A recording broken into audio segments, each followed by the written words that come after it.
Good morning. How are you doing today, Karen? Good morning, Arrow. So nice to meet you. Well, it's nice to meet you. Lord knows I've seen you. Therefore, now we can share a conversation. That's it. I love it. I got to tell you, I am so glad that Dan and Shay are a part of this. And the reason I chuckled when I found out they were going to be there, because I remember when they were two punk kids that came into my radio station studio as total nobodies. And to see where they have grown, this is why I love sharing the story of artists right there when the seed is about to pop. I love that. That is crazy. How many years ago was that? Oh, my God. It had to have been 2013, 2014, maybe even earlier. Wow. That's so great. I mean, you look. They didn't even have hair on their face. I'm going to tell you that right now. That's how much how young they were. That's so great. Great guys. What are you learning from this journey? Because to me, it's like this gigantic encyclopedia, or even better, it's bigger than google.com because there's so much information you've got to take in. There is so much information to take in. There's so much to learn. And for me, I'm learning how to be a better emotional singer. And one of the things I didn't expect is that louder and bigger is not always better. I'm learning dynamics a lot more. I'm learning how to tell a story better. I'm learning how to give a message and a feeling, be more emotional. They have pulled bigger vocal notes out of me. They are just such an incredible partner in music. I can't even believe I get to work with them. I guess it still is kind of I've worked with them several times, but I feel so elated that I even get to work with them at all. They're so good. Shay is one of the greatest singers I've ever heard in my life. Yep. He has a gift from God that is just a gift. He just got that, right? Like that was such a gift that he got that. I have a gift, all of us have a gift that are out there. So getting to know each other, watching what some of the other people are doing, learning how to take a step back to take a step forward. I think that's been huge. Learning how to, stand still in one place and how that's more powerful during a certain moment in a song. It's not always playing a honky tonk. And I spent so many years playing honky tonks. Yep. That it's been really good to learn how to work the big stage. Yeah. It's because when you're at those honky tonks and stuff, it's intimate, but at the same time, if you don't bring the energy, they're not going to bring the energy. But then you've got those larger stages where the heads are just itty bitty pins. Yes, it's a whole different thing. It really is. Working the big stage versus the honky tonk is a different thing.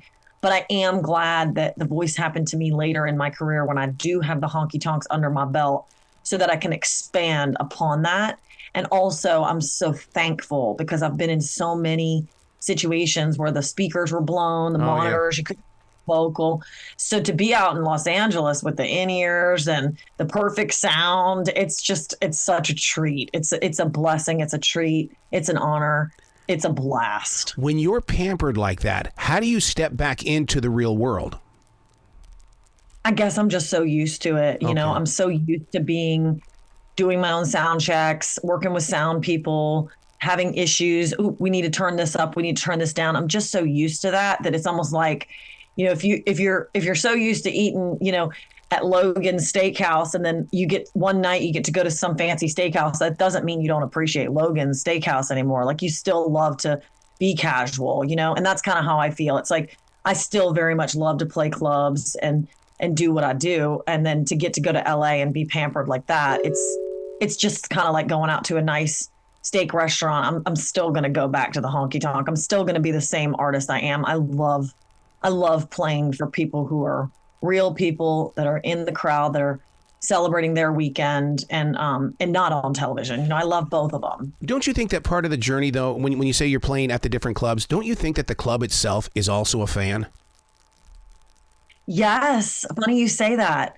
And I think about that, all the promoters that I've worked with throughout my career, from the very beginning, playing like little small honky tonk in, somewhere in Arkansas, to clubs that have been with me for years, like Lafayette's Memphis, which is a huge club, So it just depends on like what part of my journey I worked at that club and what part of my journey I played and where I went. But for me, I play original music. So I do play, ticketed rooms they might be very small rooms.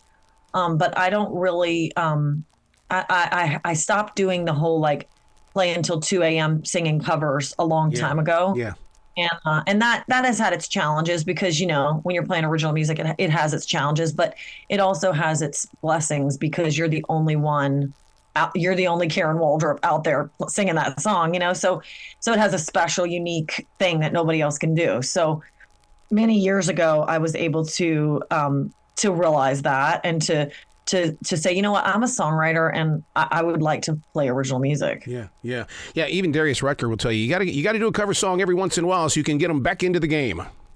Exactly. And my mom is a great example of that. She always says it's great for your third song to be a cover because for the people like her who, they love and appreciate original music, but when they hear me sing, Jolene, they're like, oh, okay, now I can measure this. And I think people being realistic about that, I think is really endearing that people are honest about that. And I think that's great. When your video gets 430 million views, I mean, my God, why would you want to come to radio where you're only going to get maybe 37 plays a week? I don't understand the balance between the two. I would rather get the 430 million views. Well, that's a great question. And that 430 million is from all of my videos. Okay. So it's from all of them added together. So it's not like that was just one video.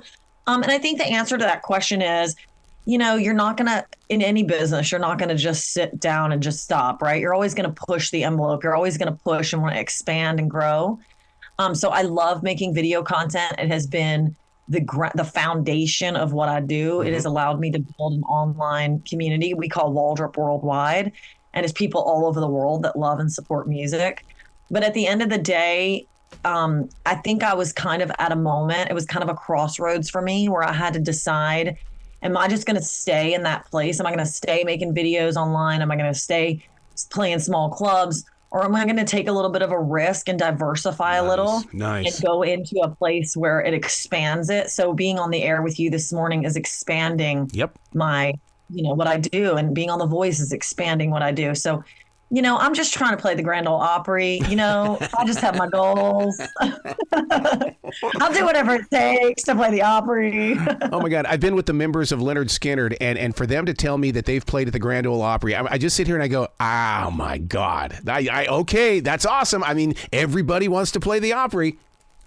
Everybody wants to play the Opry. And it's one of those things where it's just, you do things in music, you do things for several reasons. One, creative. One, you got to make a living. And then there's this other special thing, like when I got to sing the national anthem in the New Orleans Saints Superdome. That was for me, right? Like God. I wanted to honor the New Orleans Saints. That's because of my heritage. So I think everybody, throughout the ride, you kind of have a roller coaster of different reasons why you do things, and they all add together for just a wild, fun, enriching life of music. Wow. It's just such an unbelievable ride.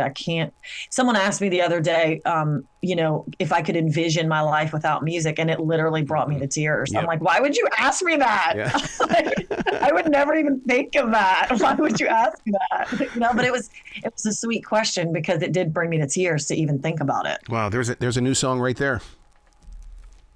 You got it. Yeah. You got to come back to this show anytime in the future. And if you ever get over here to play at Coyote Joe's, man, we got to get together for a face-to-face. I would love that, Era. That would be so great. Excellent. Well, you be brilliant today, okay? Thank you. You too. And you guys follow me at KarenWaldrop.com so I can keep in touch. You bet, man. Because there's always a life after NBC's The Voice, and that's where the love starts. You got it. Okay, you be brilliant. Thank you so much, Era. Have a great day.